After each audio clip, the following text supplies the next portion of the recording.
3, 2, 1. Okay.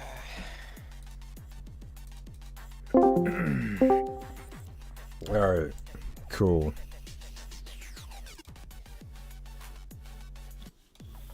I need to set up OBS so you can, like, hear my shit.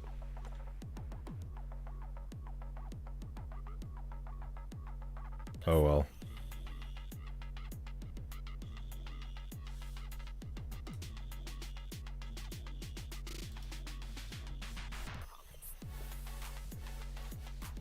Or maybe I should get a countdown timer.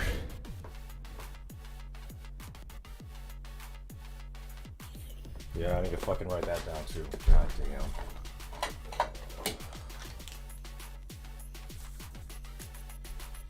Ben Shapiro has this like music and like countdown timer starting at like 2 minutes when his shows are gonna get started. I don't know. Then again, like the pre-show talk is like kind of like part of the show itself. I don't know. That's just me. Honestly, at this point, like I don't even care that much to get big anymore. As long as I reach some people, that's fine. Like I've already accepted the fact that not many people understand my content. I'm just cool with it. Like the number of times, like whenever, like in my older videos, like people that I don't care to talk to people who only have an attention span of like 3 minutes. So like, I'm never gonna be Mr. Beast. I don't really care to be either. Yeah, I'm not gonna make cat videos. I'm not gonna make fucking TikTok videos. That's just not me. Never will be me. Obviously, I don't have a plump set of titties and a pretty girl face to show to the camera, so that's not gonna get that clicks either. So.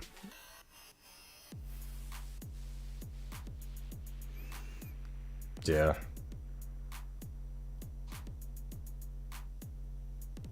Anyway, you guys have heard the intro song enough times. Alright. Fuck it, let's just start the show. So, welcome to the AVC show. This is the 9th edition. My throat kind of hurts. I probably got like a minor bug that I guess might be COVID-21.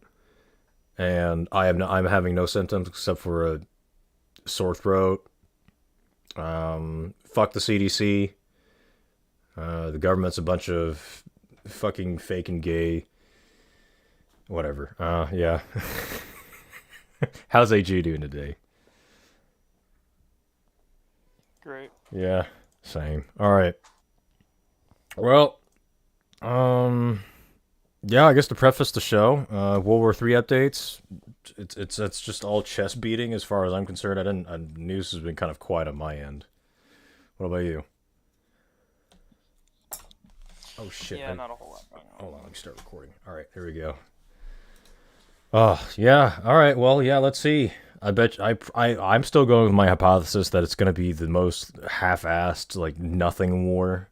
Where people just, like, it's just military groups just sitting on the coast and just flexing.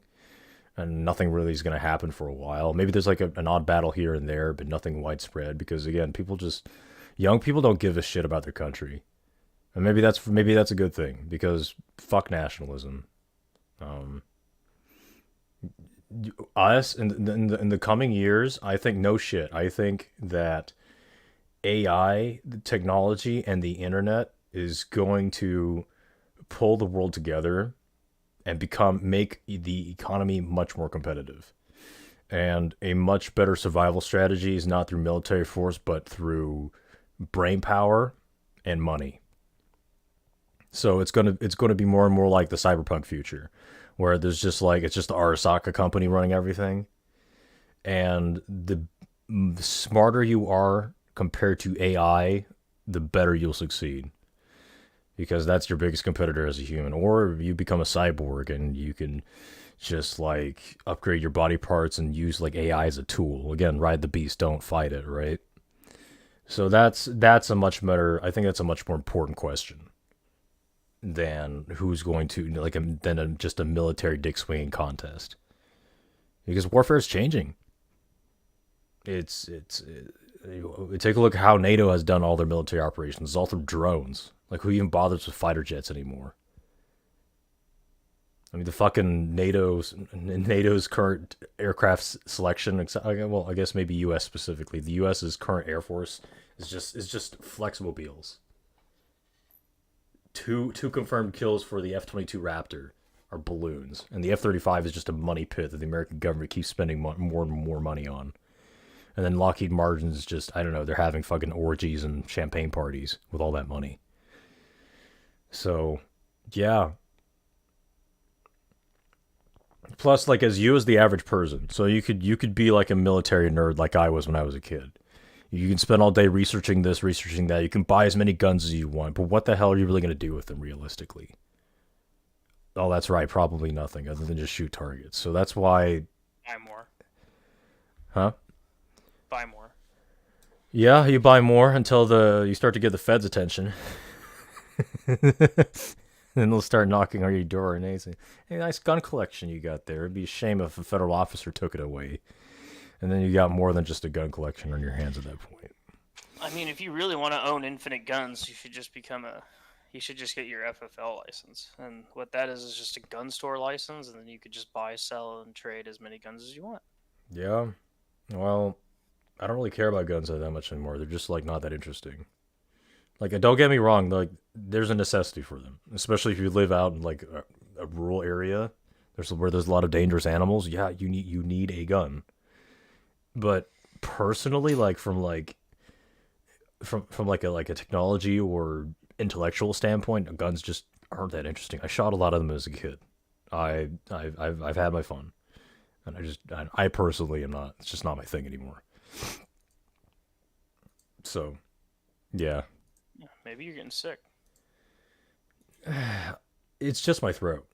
I've dealt with this before. Um, I'm not really sore in it. Well, again, I we'll see. We'll see. I really hate to miss out on work, but yeah, my boss and I are really cool. Anyway, so yeah, well, unless you got anything else, let's go talk about Ford Motor Company's recall, automated repo system. Not recall. What the fuck am I thinking? Yeah, apparently that's been in the news, and I think I'm behind on reporting on it. But yeah, I'll give you my thoughts on it as we look at this article. Okay. All right. So from CarAndDriver.com, written by Eric Stafford, published March 1st, 2023.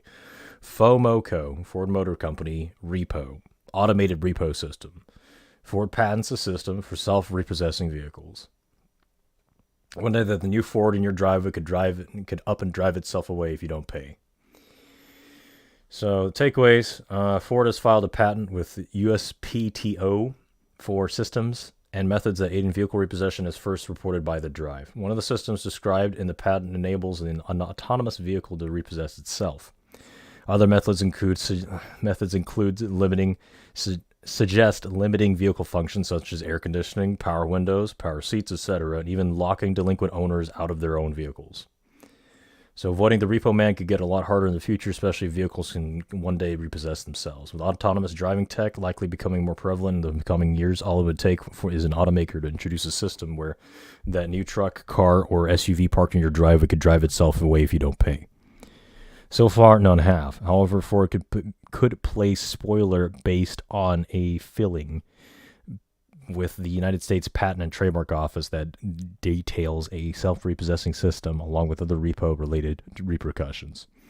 Ford first filed the patent with the USPTO back in 2021, but it wasn't formally published until last Thursday, a discovery originally made by The Drive. As we already mentioned, the most startling details in the filing regard to autonomous and semi-autonomous vehicles that can repossess themselves. For vehicles equipped with the latter, they might simply move themselves a short distance to a location where they could be more easily towed. For vehicles with more advanced autonomous tech, they could drive themselves to the lending company or the repo lot. In situations where the Ford's repo system corresponds with the lender determines the vehicle's market value isn't worth the cost of repossession, it could drive itself straight to the junkyard. So, Some of Ford's other repo-related repercussions don't go quite as far as making people watch their unmanned F-150 Lightning driven directly to the crusher at Uncle Tony's Salvage. And they also act as early warnings and workarounds for folks who own vehicles without autonomous technology, or in cases where a vehicle is parked in a garage or otherwise unable to drive itself away or be accessed by a tow truck. They can be as simple as, albeit infuriating, as disabling certain vehicle functions. At first, convenience features such as AC, cruise control, power seats, power windows, or the radio might be deactivated. Another method might be described as playing irritating and incessant sounds throughout the stereo system. Immediately thought of Jim Carrey's most annoying sound in the world scene from Dumber and Dumber. So after that, it can escalate to limiting functions to access or drive the vehicle. Essentially, Ford's repo system can immobilize the car, truck, or SUV and even lock the owner out. So avoiding the full repo is worth noting that the filing extensively details steps. I'm sorry. It's worth noting the filing extensively details steps that would be taken before an automated repossession occurs. For example, a series of messages will be sent between the lender and the owner with past due payments who would then have an allotted amount of time to respond accordingly. The filing includes language acknowledging events such as being hospitalized or being out of the country. It's mentioned that people with financial hardships might be able to work out a payment plan with their lender to avoid repo-related penalties. For now, all Ford's patent filing confirms that this company is at least kicking around the idea of self-repossessing vehicles. While it sounds plausible that the more autonomous driving tech becomes better integrated and more common, we'd sooner to expect to see vehicles be remotely repossessed by having features disabled or through mobilization. Then again, it's hard to predict the future.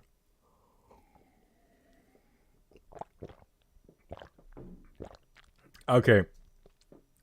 AG, what are your thoughts? I got a lot. Never buy a brand new car.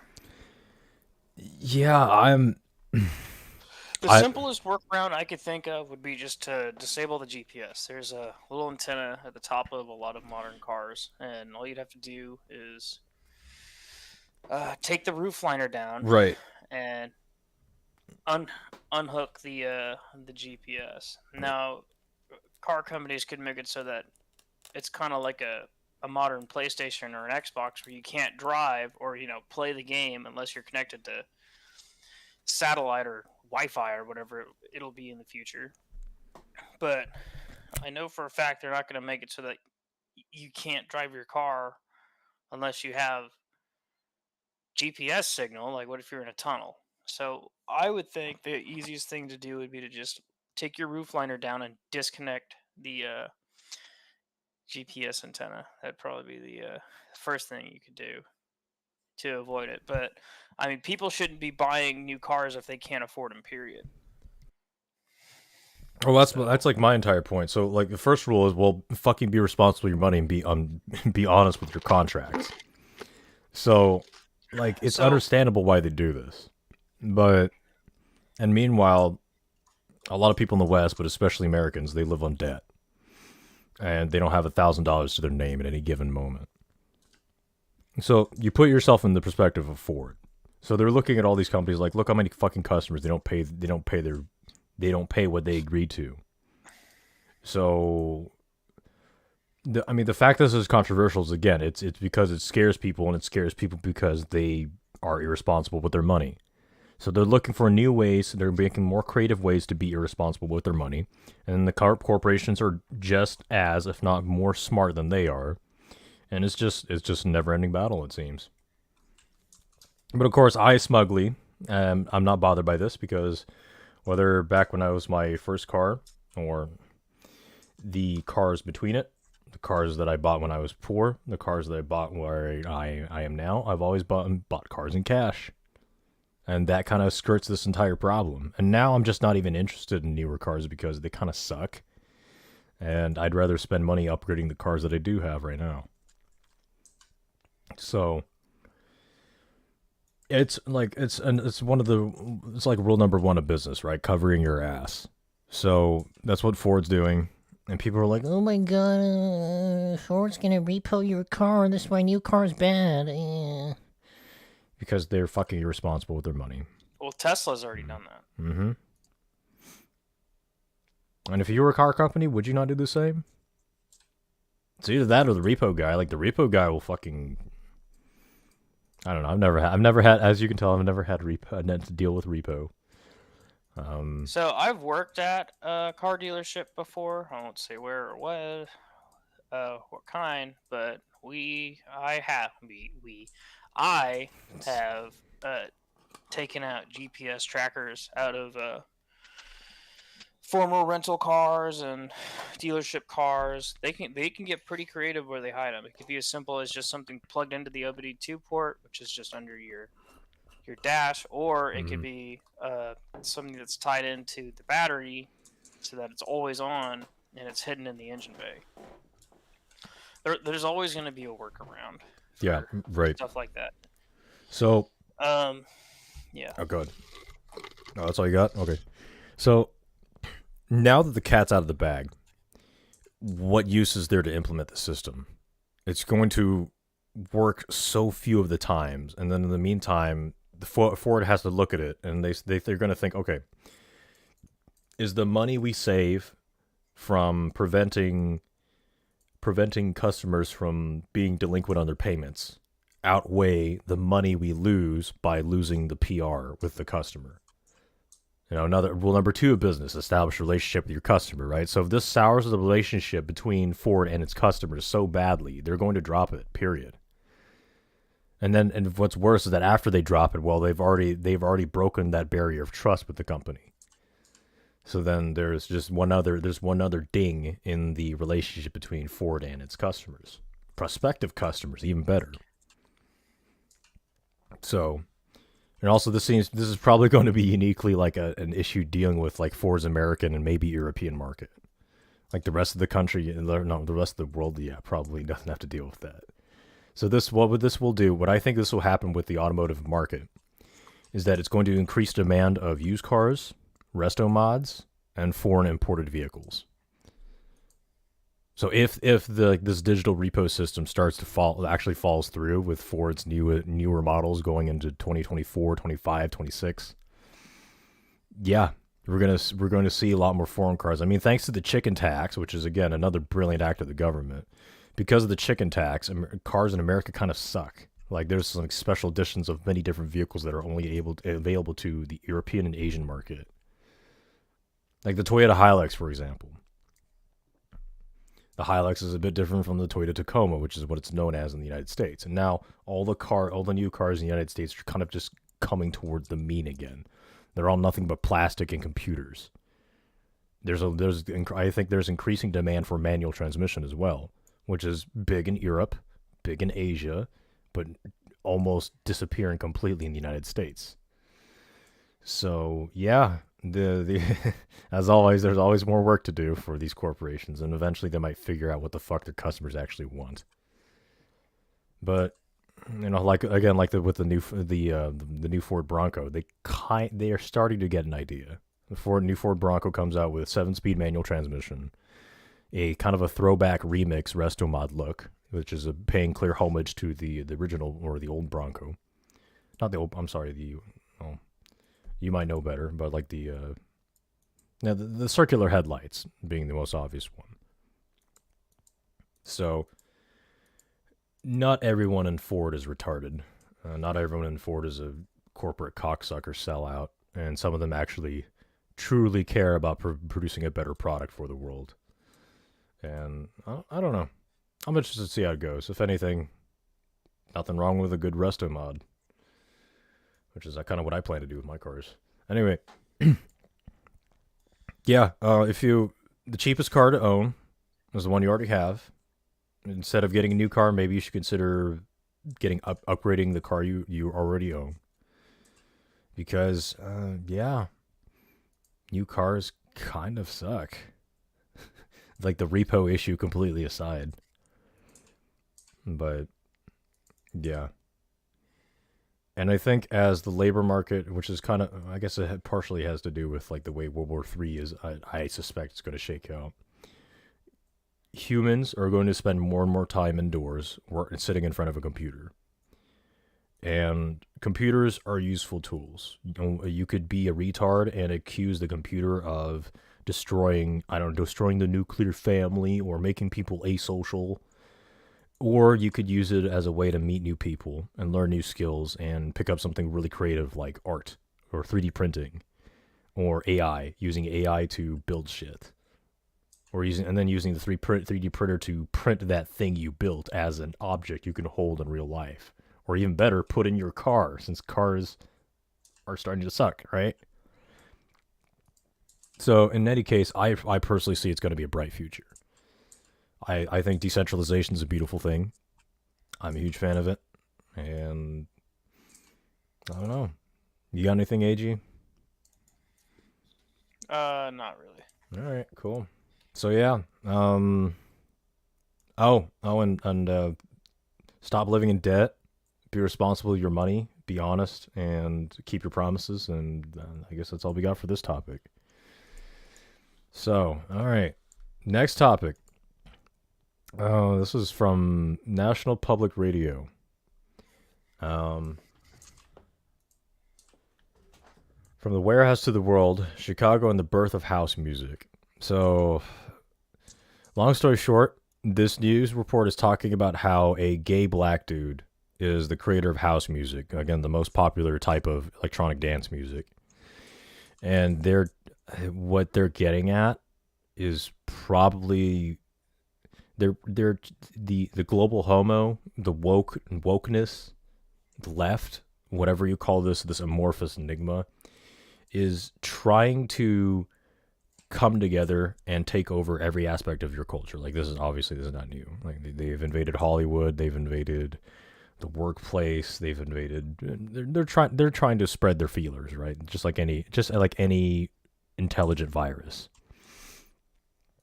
So, or parasite rather.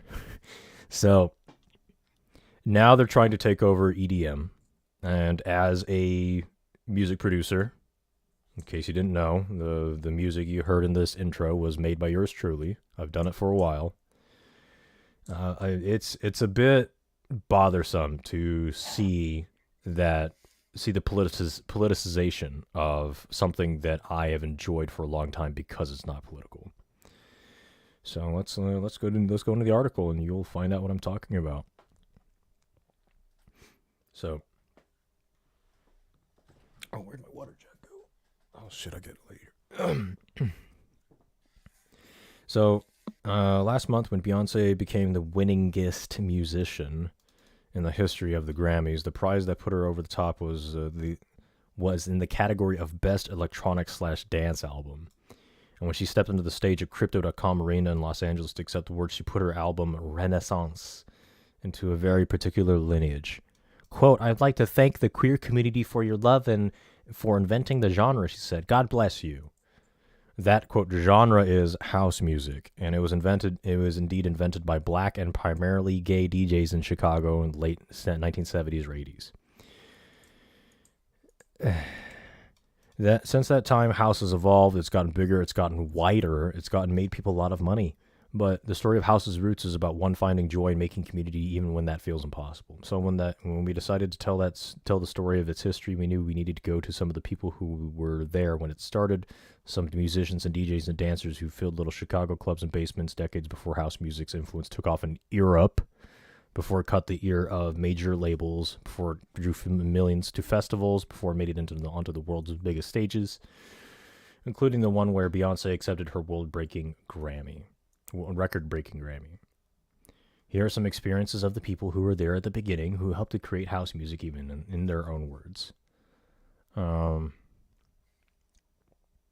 Disclaimer: unless otherwise attributed, the quotes in this article were collected by interviewers by Thought Lines hosts and producers. They have been edited for length and clarity. You can hear more of it at this link here below.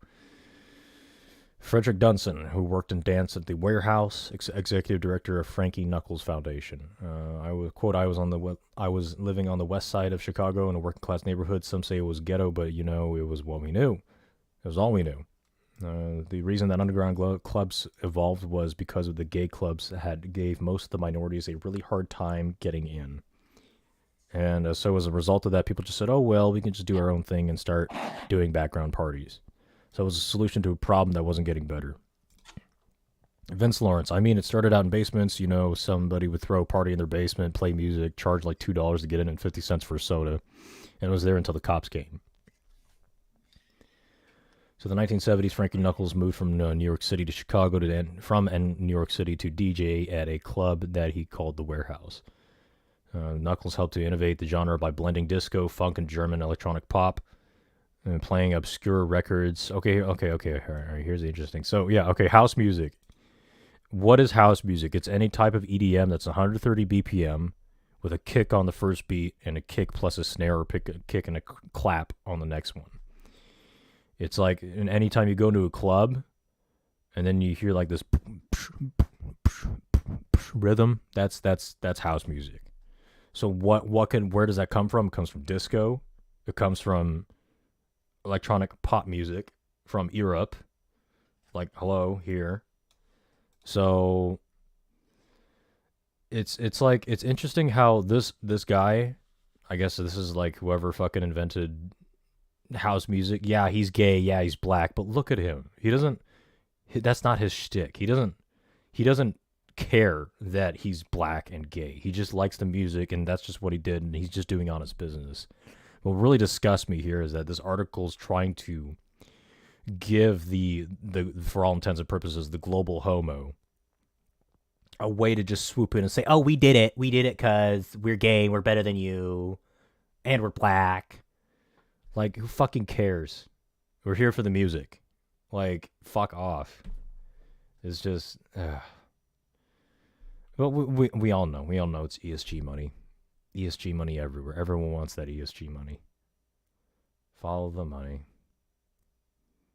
So yeah, just next time you think of Avicii, you think of Axwell and Grosso, you think of like Swedish House Mafia, think of literally any other house artist. Remember, it would not have existed without gay black dudes. One gay black dude specifically. Because that's obviously much more important than the music itself, right? Right. That's correct.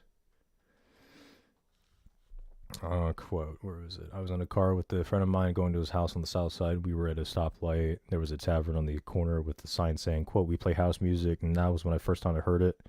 Knuckles recalled in the Red Bull Music Academy interview with Jeff Mao in 2011. I asked him what it was, and he said it's, quote, "It's the music you play down there at your club." I was like, "Excuse me?" He's like, "That's house music." I was like, "Oh, I didn't realize it had a name." Well, it's a house. That's everyone's nickname for that place. That was the first time I really felt like I belonged in Chicago, like I was part of the city. Um, yeah. So that so yeah, there's really not much going on here. I don't know if you guys want to read the whole story, you can go there. It's just so I guess it goes into the detail, and really, interestingly enough, I thought they were going to keep talking about how like the creator of house music was gay and black, but then now it just starts to talk about like a story about how the music came together, and it's actually kind of interesting. So I'm not gonna get the haterade I expected out of this article. It's actually like kind of interesting.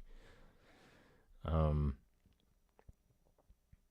Next topic. yeah, all right. Well, we'll do the next topic. If you want to check out the article, I guess we'll put, well, it's already in the Discord server, so you can go look there. All right. India today. Indian Microsoft employee fired after 8 years of service gets on LinkedIn to find a new job. Oh my God. Wow. You actually adapting to a changing economy? What? You're supposed to cry to the government to get you your old job yet back. Like, what the fuck, dude? Uh, story by Sneha Saha.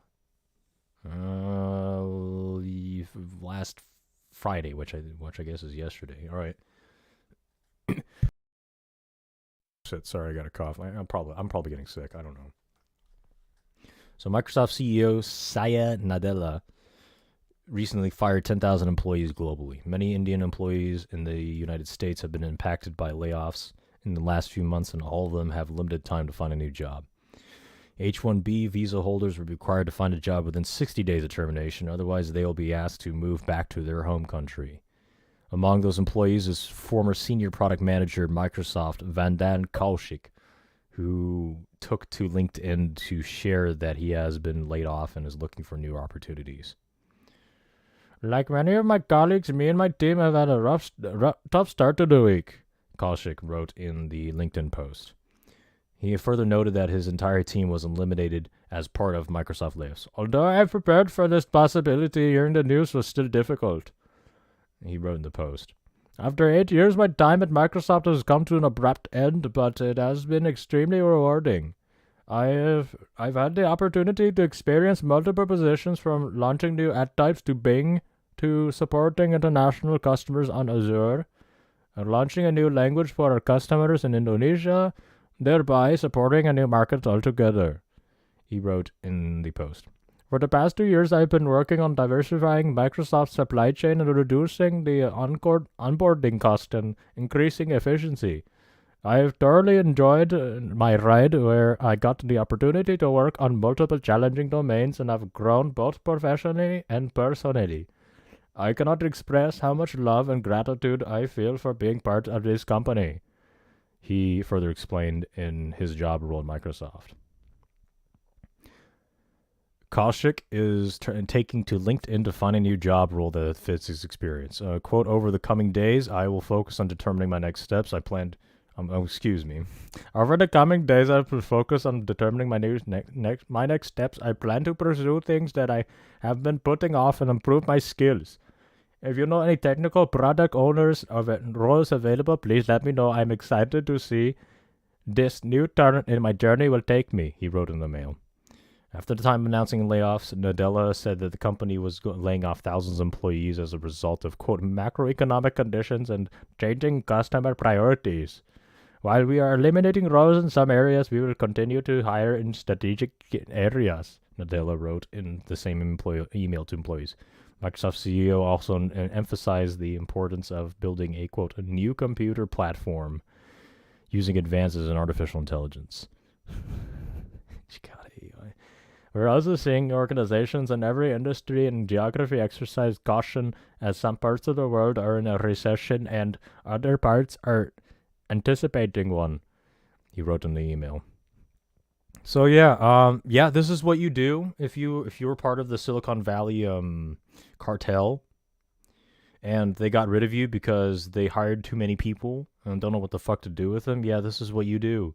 You use LinkedIn, or you apply for new jobs, and you go find a new job. Yeah? Yeah, you finally figured out. Yay! You're so smart. Look at you, little tech giant employee. There you go. Go make someone else money if they don't want you. Genius. So, anyway, I'll hit you with a new article. I guess that's that. I kind of talked on the issue already, but yeah. From Time Magazine. Bootstrapping has always been a myth. The new American dream proves it. By Alyssa Court. Some fucking white girl, I'm guessing, wrote this article in order to praise to the high hell and heavens and back about how not racist she is. Oh, jeez, I don't need a drink for this.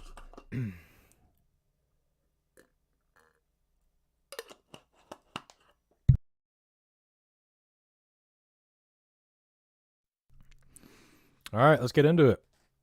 Quote, the classic leather boot has had many names over the years. The lace-up, the cowboy, Congress, pale rider. To get your work boots on your feet 200 or so years ago, you'd stand up and grab two small leather straps, known as bootstraps, and pull the boot up. From this everyday activity, from the idiom to, quote, pull yourself up by your bootstraps was born.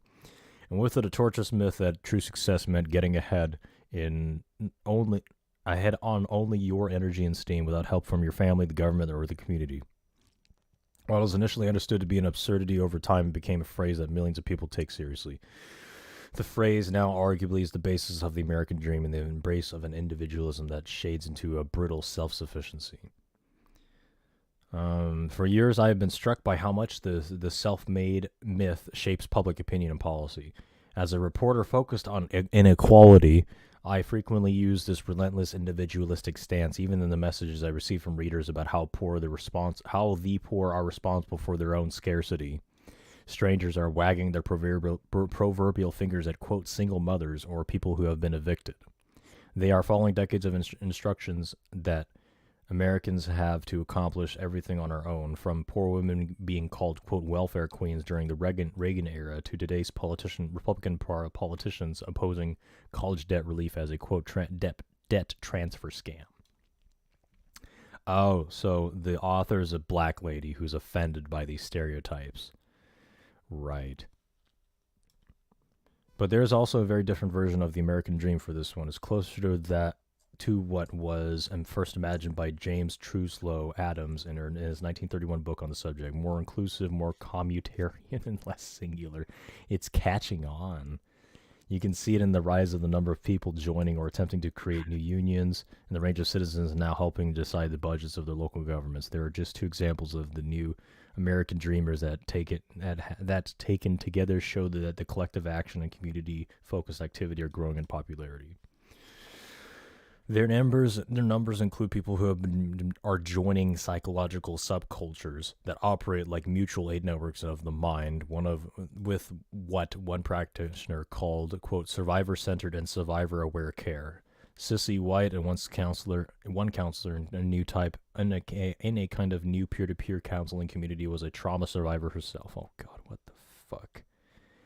Oh my! She led webinars during the pandemic, sharing memories of her extreme poverty and neglect as a child, including the father she knew living unhoused.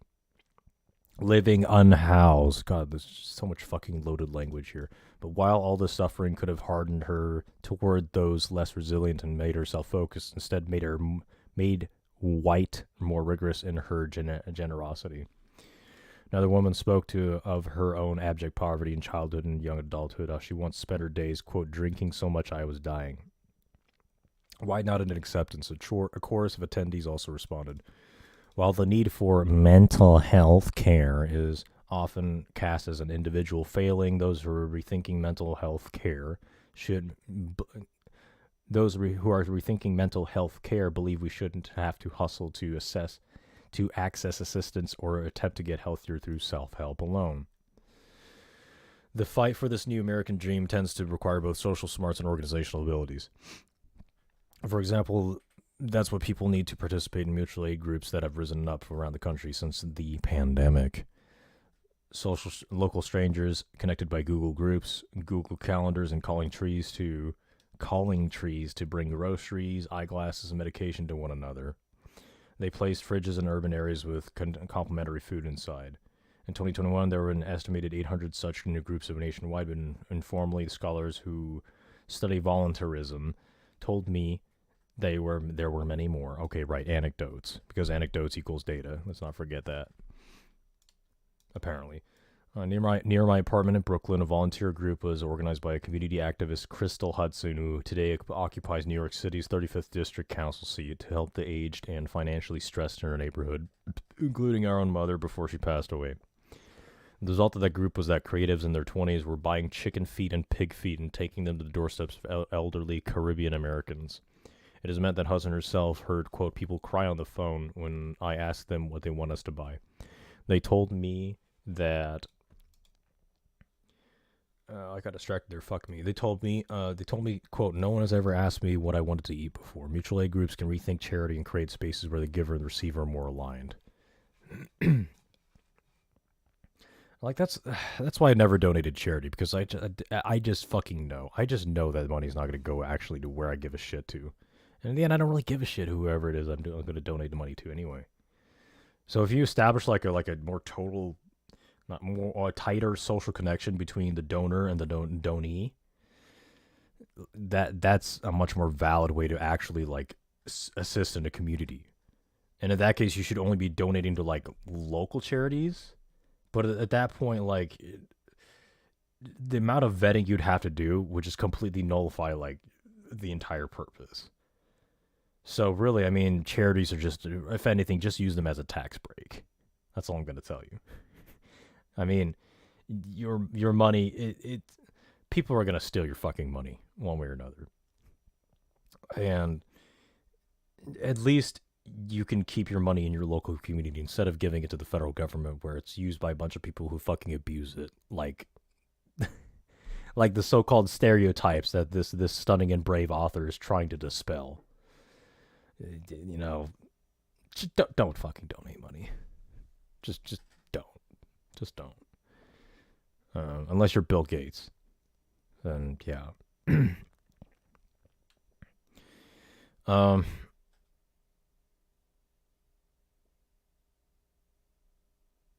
Okay. Where was I? Fuck. Google Groups, community activist, quote unquote.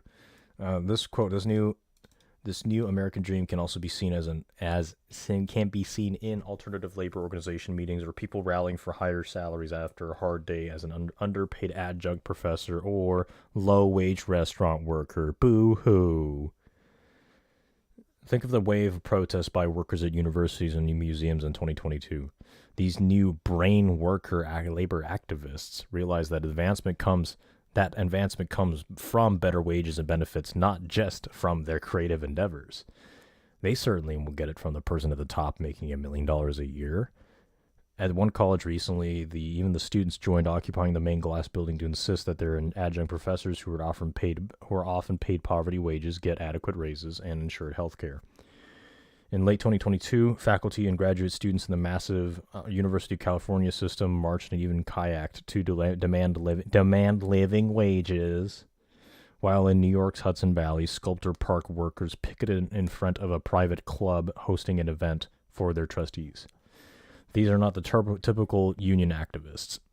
Instead, they are culture workers banding together to address how they are underpaid and insecure.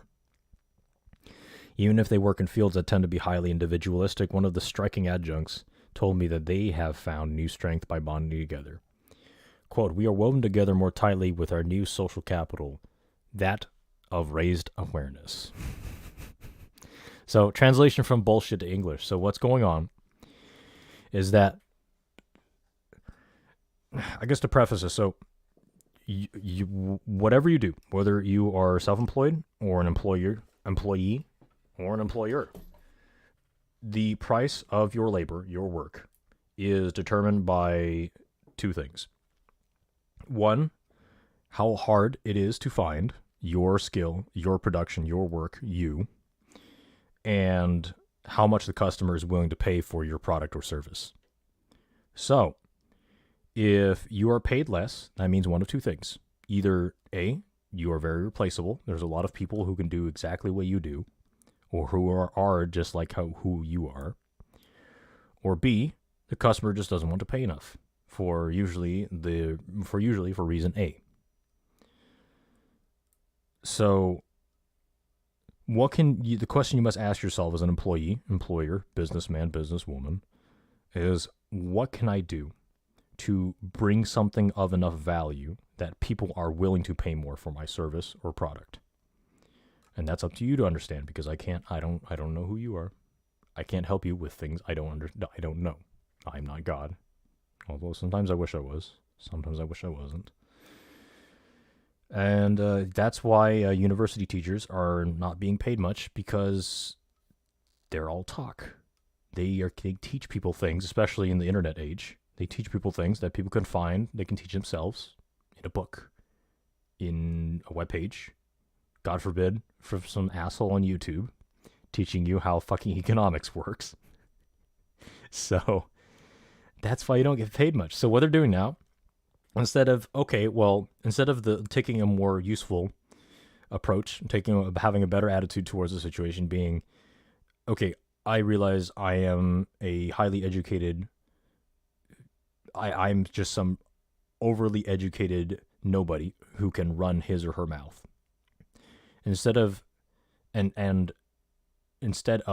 crying and protesting and using the threat of force, I'm going to make myself more useful to the economy. So then people have a reason to pay more for my work. Instead of doing that, they decided, okay, let's protest and demand forks and knives. Forks and knives. I want more money because I'm special. Just like the farmers have. They want to beg for more subsidies. I mean, after all, they're just basically government employees with a couple more steps, right? Look how much of the fucking university's money, how much the university is running off of government money, taxpayer money, and inflation, of course.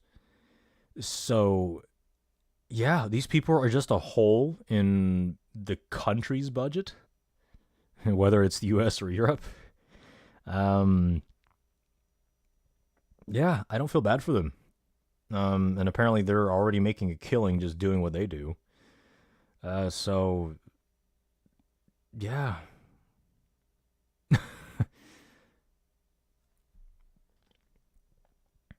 So, well, I don't know if I should. So when it comes to so a lot of people oppose the idea of individualism, of free market, of succeeding on your own merit, because they fail in that system. After all, those who can't dance will blame it on the music, right? So these are the shitty dancers right now, as we speak. Just the people the woman who wrote this article is kind of likely an example of this. Maybe she's actually a well-off, probably black woman, and she just looking at this retroactively. But I'd imagine the issue is not about race. It's not about sex. It's more about life attitudes. Because within every race, within either male or female thinking, you could ride the beast or you can stand in front of it. If you stand in front of it, you will lose every time because the beast is bigger, stronger, and probably smarter than you. Or you could ride the beast and you can work with the beast to become a stronger unit. So, whether it's AI technology or it's the economic system as a whole,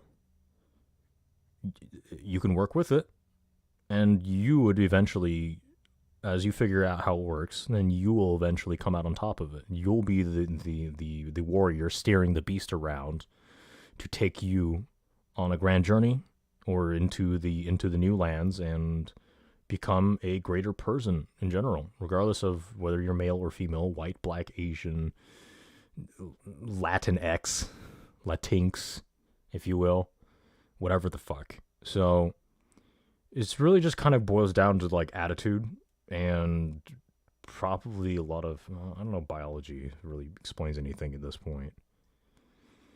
It's just the flaws and the triumphs and failures of human psychology and attitude and behavior.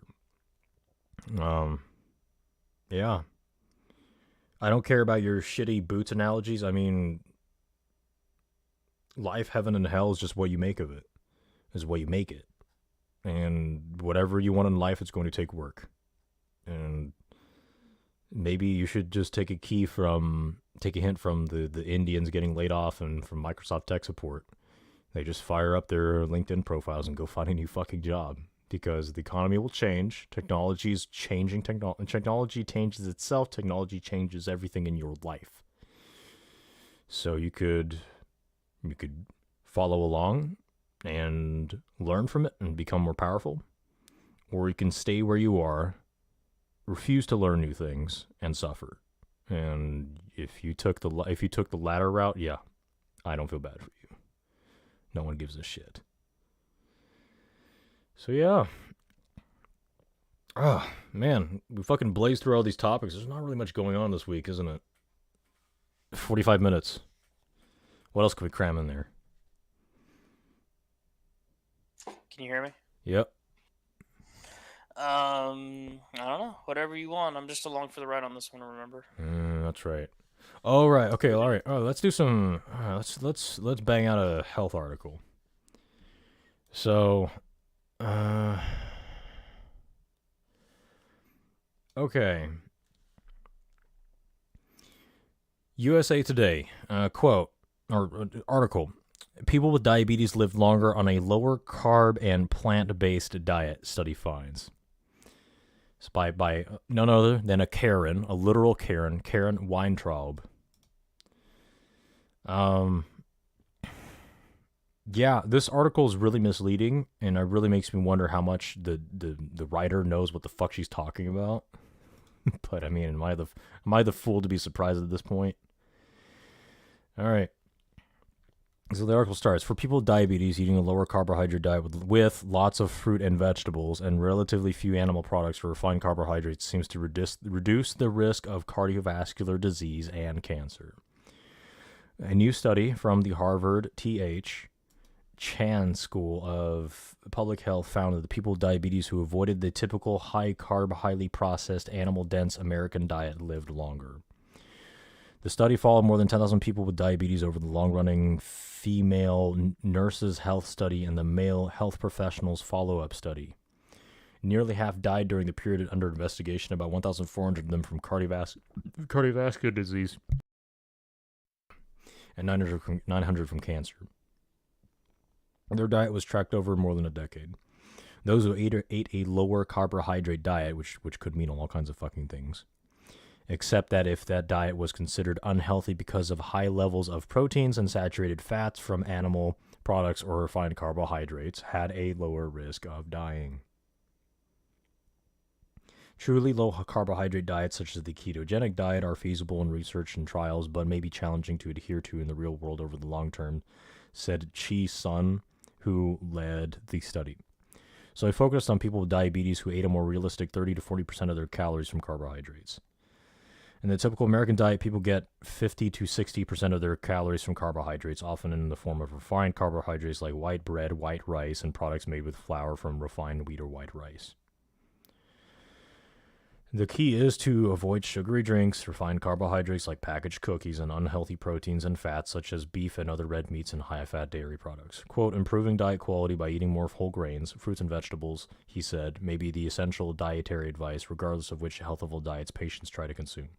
Eating a high-quality diet may also help with weight control.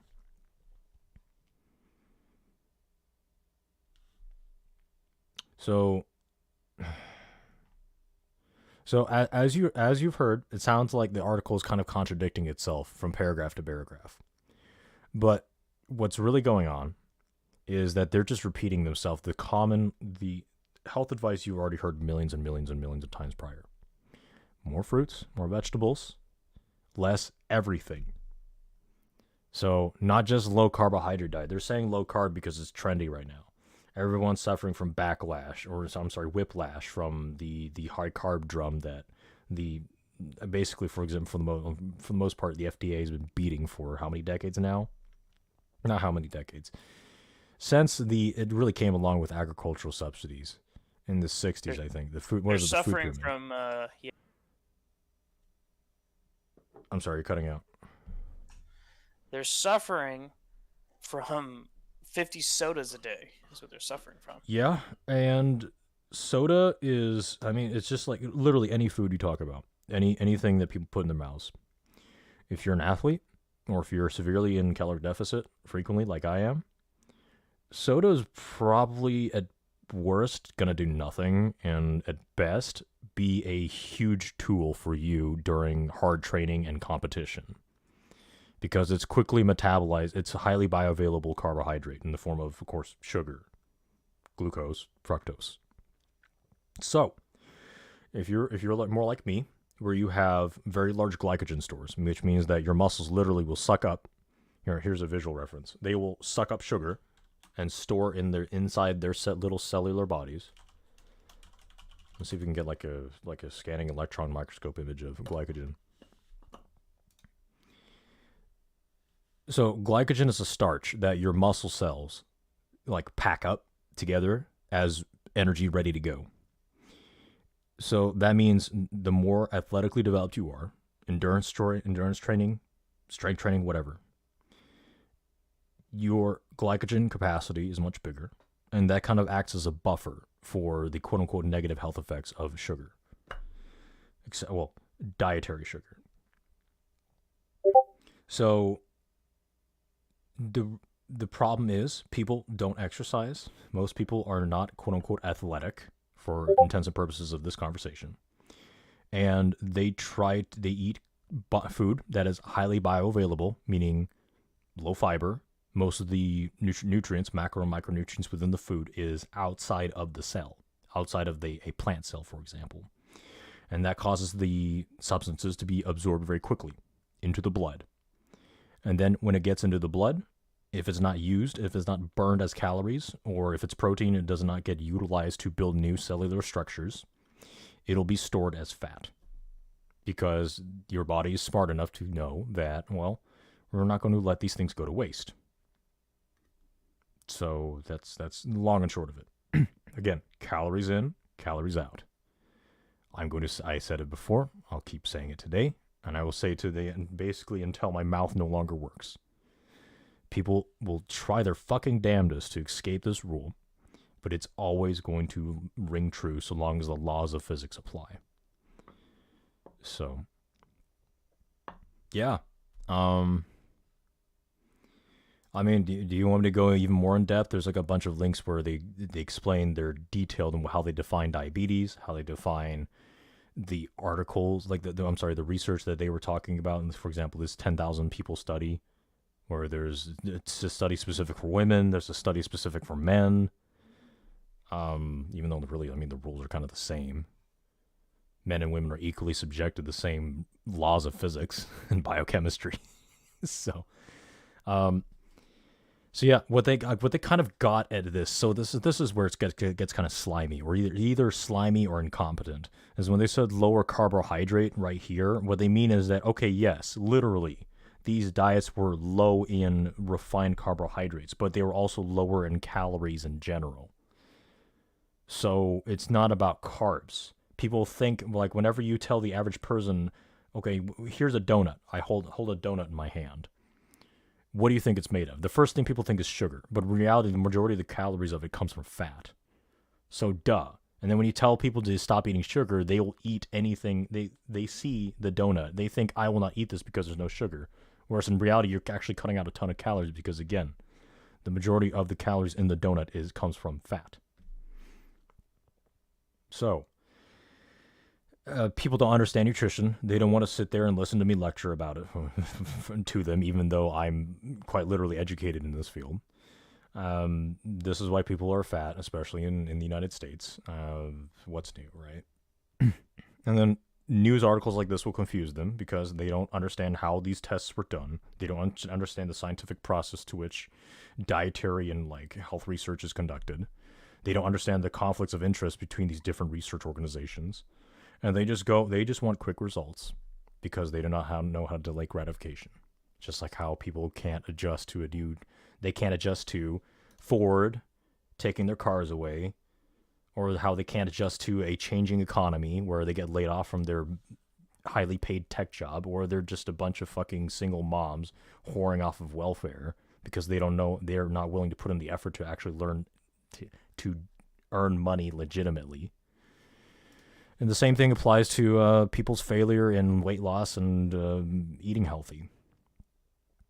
It's because they don't want to exercise, they don't want to count calories like I do. And even with all the technological advancements to make exercise and dietary regulation much more efficient, people still don't want to fucking do it. And once again, I don't feel sorry for them. So, yeah. Listen to your mom. Eat your veggies. They're good for you. Needless to say. If you're going to eat white bread like I do, the only way you're going to stay skinny is you burn the calories. And in the long run, this will actually make your body stronger because you give your body the quickly active calories to do the hard work in order to do the training to strengthen your body in the long run. So in that case, that's kind of the exception to this common dietary rule. I don't know if you guys watch nobody here fucking watches Trainer Road. Some coaches will say, if you are a well-trained athlete, the rules for your body and your diet are flipped on its head compared to what everyone else tells you. I mean, you take a look at any pro athletes. I guess maybe especially endurance athletes, because those guys can rack up a much greater calorie count at the end of a long training session or a competition. If those guys ate nothing but whole food plants and vegetables, fruits and vegetables, like they can't do their job. So for that obviously very small minority of the people likely reading this article, this rule does not I will be apply. back. Okay. But for the majority of people, yeah, they should probably eat less calories, period, and focus on micronutrients because they probably get a lot of the former, not the latter. And I could just talk all day about all this shit. I don't. I guess I shouldn't bore you guys because I know you guys have a very short attention span.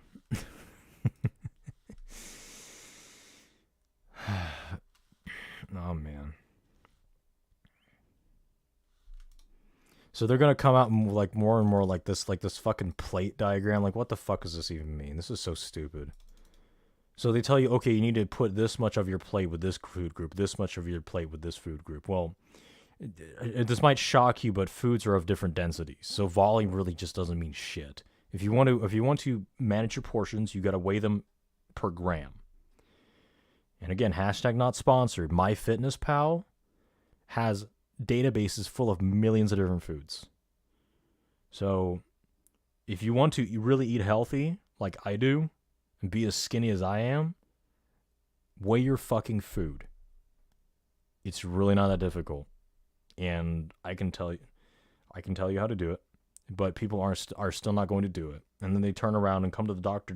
Doctor, I've had this health problem. Okay, well, what's your diet like? Well, I eat this, this, and this. Okay, how much do you eat? Well, I think maybe this much, and then the patient just like shows his fucking hand, and the doctor is gonna look at that and he's like, "What the fuck? What is? How much is that? What's the weight? How much of those? What are you eating? Oh, I eat a lot. I eat out a lot." And the doctor has to bite his tongue and be like, "You fucking idiot! Oh my god. Okay, all right, patient. This is You might want to cut that down. Sorry." And then the patient's going to be like, "Oh, well, I meant my social opportunities. I love eating out because I hang out with my friends." Well, the doctor then has to bite his tongue again instead of saying, "Well, your friends suck, and that's why you're fucking fat, and that's why you're in my office." But he has to bite his tongue and take a deep breath, like, well, sometimes you really have to ask yourself if your friends are giving you are helping you develop healthy habits. And in some cases, you really have to be critical on whether or not you should be with these people. Now, asterisk, disclaimer, I'm not telling you to abandon your friends, but abandon your friends. Because you're unhealthy. You're an unhealthy piece of shit, and that's why you're in my office. Come sue me. So, like, yeah, this is, man. Just put yourself in the and come with me on a journey. Walking a mile in a doctor's shoes. Like, that's what you have to And do. make sure you put poop in your shoes while you're walking that mile. Make sure they slosh around. It's good cushioning, right? It's insulation if it gets cold. But yeah, that's a very realistic portrayal of how much a doctor has to bite his fucking tongue just to talk to you about your diet. Because yeah, people like eating out. They like hanging out with people that they don't give a shit about because they feel lonely, and that's why people are fat, I guess. No, actually not that. Especially in the United States, it's mostly fast food. People will say they don't have time to cook dinner, but they'll spend 30 minutes to an hour in a fucking drive-through. It's yeah. Like, how does a doctor even tell you and address that problem? Like, how? Like, the patient will come into the office, tugging on the skirt, and this, I know this is what I said right as you left. Doctor, I have this health problem. The doctor says, "Okay, well, what's your diet like?" And that's the lowest hanging fruit. Let's go look at that first. And then the patient says, I ate this much vegetables today," and he fucking sticks out his hand. And the doctor is looking at it and thinking, like, "What the fuck are you? How fucking stupid are you really?" And then he takes a deep breath and goes like, Okay, well, make sure you eat a very balanced diet of whole foods, vegetables, and fruit. And then the patient says, "Well, I ate that much this week." And doctor says, "Oh, well, that's you should maybe it's suggestible that you should eat more of it." And then the patient says, but I'll miss out on my socialization when I sit in the drive-through for an hour playing on my phone, talking to FaceTiming my cousin." And then if you were the doctor, what the fuck would you say? What would you say at that point? Because that's basically what they're dealing with. Like, okay, Doctor AG, I'm coming to you. I'm a fat American coming to you for my chronic health problems because I don't know how to fucking control my diet. What will you tell me? I would tell you to, well, you could either do this or you could die in 2 years. Take your choose. Oh, but that offends me, so I'm gonna sue you.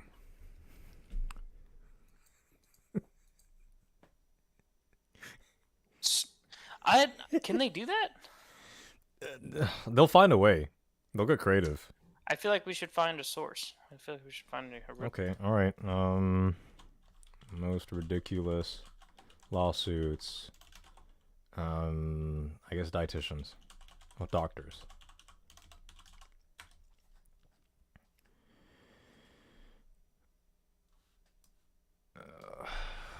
For doctors.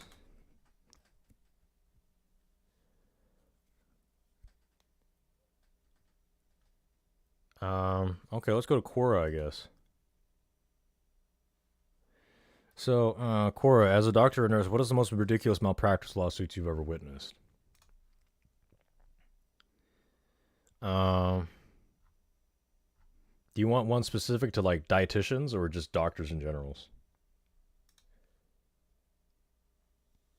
Well, like it can't be something where it's like sued for saying something stupid. It's got to be someone being sued for saying something helpful. The customer or like the customer or patient didn't want to hear. Okay, I guess we'll read this one. These stories are kind of long. All right, anonymous answered. Patient was hospitalized for 6 weeks because he was using IV drugs with dirty needles and caught a staph infection with his blood, which attached itself to leaflets in his heart. He had to stay for 6 weeks for IV antibiotics, and like usual drug addicts are not allowed to go home because they cannot be trusted with a specific IV line that was placed centrally for daily therapy. The tip of the IV line is right above the right atrium of the heart, so if a drug addict were to use this, it would be a great IV access site to use in, and would be very risky as it could be very dangerous and inject more bacteria or damage the IV line. When we get drug addicts, abusers, it's like a jail sentence. You either stay with 6 weeks and get treated, or you remove the line and you leave, risking death. Which, in my option, is not healthy for someone with a drug problem, as we do nothing to treat the issue at hand, and when their 6 week sentence is over, they go right back to using. In the meanwhile, they withdraw despite giving them tiny amounts of opioids to, quote, help. This withdrawal process turns them into monsters, and they become very abusive to myself, who is only trying to help. They hit, spit on you, call you horrible names. One time a patient had her boyfriend bring in a knife. There isn't anything we can do except threaten them with security, and they don't do a thing. So basically, these patients are tortured, and the nursing staff is tortured. The only treatment given to them is to the infection, not the actual drug problem. One guy in particular was just awful! ! Nasty and mean! He would throw his food on the walls, on the floor, call me a whore, and I was pregnant at the time too. Call me fat, you name it, he said it. We had the mental health doctors to come down and help, and they didn't do a thing except say he had a personality disorder. One day he had a surgery to remove part of his toe from injecting. The nursing staff in the surgery found needles with what looked like heroin in his bed. They documented what they found and discarded it per policy. The anesthesiologist said it was the easiest case he ever had to put someone out. Well, this gentleman woke up and he was mine again. For some reason, they kept giving the pregnant nurse this little peach, and he woke up in a fit. "Who took my fucking needle? Who stole it from me?" He started screaming and jumped out of bed, forgetting that he had just had surgery on his toe. He tried putting on his shoes and leaving, started bleeding all over the place, knocking stuff over, and fell on the floor. I called security, shaking, fearful that he was coming for me. He tried leaving Then he realized that his foot was soaked in blood. He grabbed the phone and called 911. He said that he wanted to call it a crime that someone stole his shit. Then the police had to come to take a report and give him some shit of their own. I had a ton of paperwork to do because he fell, huge no-no in the hospital, and the police were called. Next day, yes, Prince Charming was yet mine again, and this time he ordered dinner. His burger was not to his liking, and all hell broke loose again. Repeat of the day minus before the fall. Except that this time he finally busted open his foot sutures and even more blood. Luckily, it was at the end of my shift. I went home and back 4 days later. He was not there, left on his own to the lone will onto the streets again. Wasn't the last time Prince Charming visited. He became quite a regular, would come in and go whenever he felt like it. This is why our healthcare system is so screwed. People like him never stay for full treatment. Why? They don't get the care that they need. Drug rehab, do they want it? No, probably not. Cycle, repeat. What can we do? Who knows? He threatens to call the cops and sue constantly.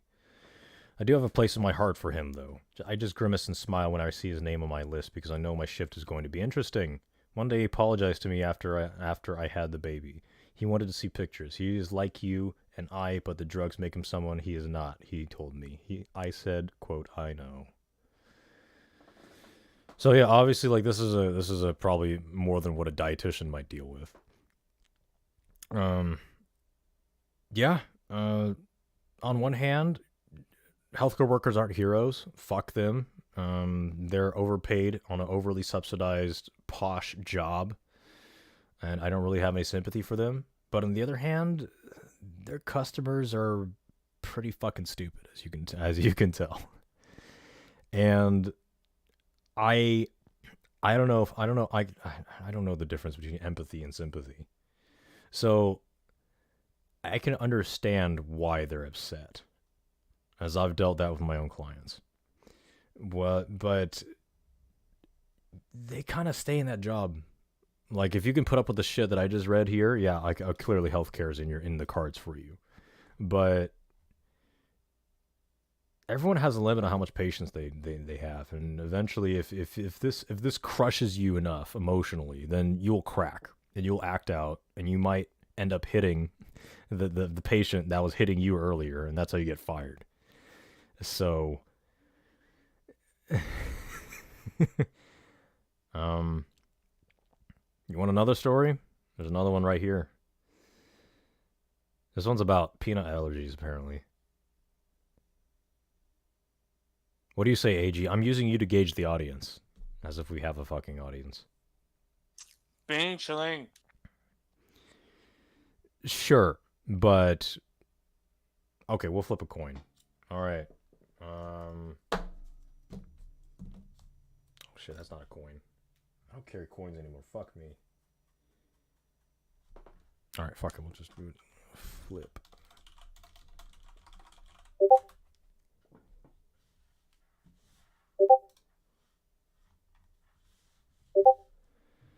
All right, heads will read it, tails we don't. 3 coins. I don't know. Fucking European coins, just as a joke. Go. I will say slurs. I don't give a shit. Oh, who's in here? Don't say anything, please. So many slurs if you don't stop doing that. Okay, I'll stop. I'm sorry. Go back. I'll show up in a bit. All right. Man, how did he join in? I think Anyway. through me somehow. That's weird. Oh shit. Like, oh, then again, he's part of the server. All right, whatever. Last Anyway. topic, please. Okay. What's that? Last topic. I'm just digging for one at this point. You want to talk about jet fighters? Sure. Okay. Which ones in particular? Do you want to? I got a bunch of shit here. It's just we can talk about jet fighters. We can talk about sapiosexuality and why is it so controversial, quote unquote. We can talk about how, what else? Over 50s aren't staying out of work because they're sick. It's because they're too rich, apparently. The Air Force is resto modding its B-52 fleet instead of buying new ones. The F-15EX, the YF-23 Black Widow, Russian planes, electric car equipped with sodium-ion batteries. Could talk about how the Chinese is copying the F-22. Are they really? So there's like this. I remember Korea had this little plane called the it was like the JF-21. JF-21. I can't remember. I just saw it. KF-21. I'm sorry, KF-21. So this thing is just basically like a. It's about the size of an F-35, but it has all of its design cues from the F-22. Like you can look at like the tail fins, the air intake design.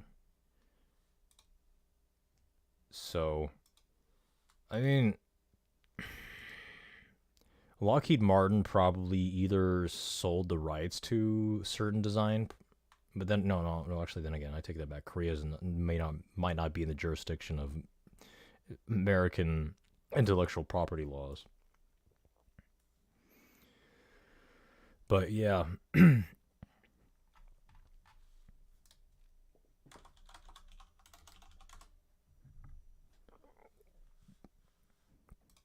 So the F-22 is actually not that big of a plane.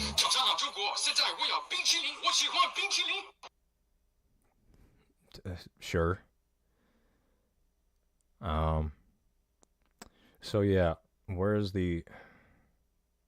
What is a KFX-201? That's a weird looking plane.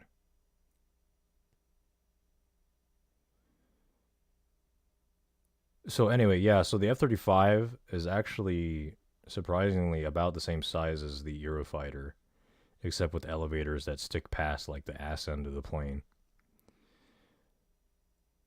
Like, I don't know. I mean, it's clear where they got the design idea from, but I don't know what's really going to come of it.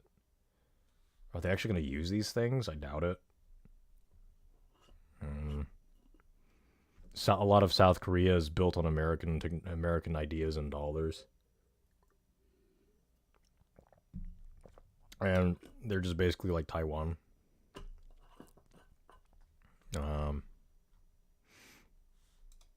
Yeah. I mean, there's our jet fighter news for the day. I don't see what else to investigate, honestly. All right, well, I'm going to head out. I love you. Good night. Yeah, all right. See ya. So, yeah.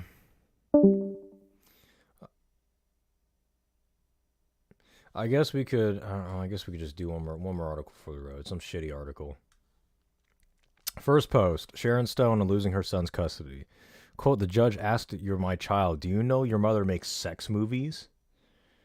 So you can see how well doctored that statement is. Both. I'm not just talking about like the journalist writing the article, but also like the lawyer making the statement.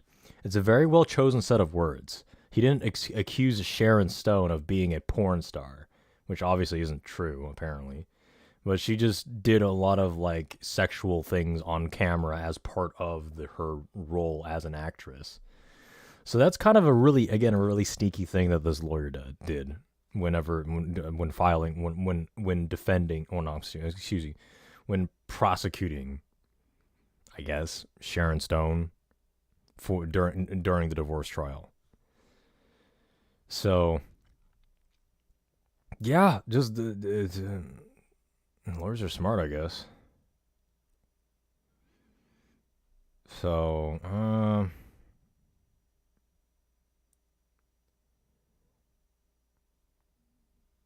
the lawyer just picked one scene from Basic Instinct, where the character that Sharon Stone was portraying was crossing her legs during the police interrogation, quote unquote, only to reveal the missing apparel under her skirt. Like, God, this is fucking, legal system. Don't trust the legal system. Anyway, yeah, we don't there's really not too many good quality content I dug from my server this week. I can't really think of too much I want to talk about right now. My throat still hurts. I need to rest it. But yeah, no sponsors this week. I'm still not getting too far. I'm trying to subscribe to 11 Labs for a AI text to speech to get Ask Makima or Makima Says going, but I've got a lot of other shit wrong with my computer I need to fix. Yeah.